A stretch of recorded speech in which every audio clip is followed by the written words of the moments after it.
Why because ప్రపంచం ఇవాళ globalisation అయిపోయింది, మెకనైజేషన్ అయిపోయింది. ఇవాళ ఉద్యోగాలు కావాలంటే ఇంటర్నేషనల్ లాంగ్వేజ్ ఇంగ్లీష్ కావాలి, ఇంగ్లీష్ రావాలి. అమ్మ భాష మాతృభాష తెలుగు అయితే నడిపించే భాష నాన్న భాష ఇంగ్లీష్. మేము పేదవాళ్ళమి. అందరూ రమణ గారి లాగో న్యూటన్ లాగో సర్వేపల్లి రాధాకృష్ణ లాగో ఐక్యూ చాలా గొప్పగా ఉండదు.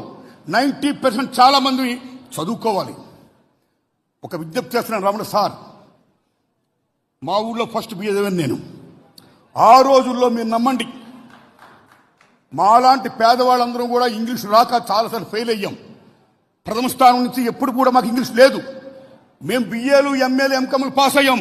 పాస్ అయ్యి ఉద్యోగాలకు వెళ్ళాం. ఉద్యోగాలకు వెళ్ళినప్పుడు ఇంటర్నేషనల్ లింక్ లాంగ్వేజ్ ఇంగ్లీష్లో ఉండడం వల్ల ప్రశ్నపత్రాలు మేమందరం ఫెయిల్ అయ్యాం. మేమేమయ్యాం? గుమస్తాలు అయ్యాం, ప్యూన్లు అయ్యాం, అటెండర్లు అయ్యాం. ఈ దేశ సార్వభౌమాన్ని కాపాడే జవాన్లు అయ్యాం.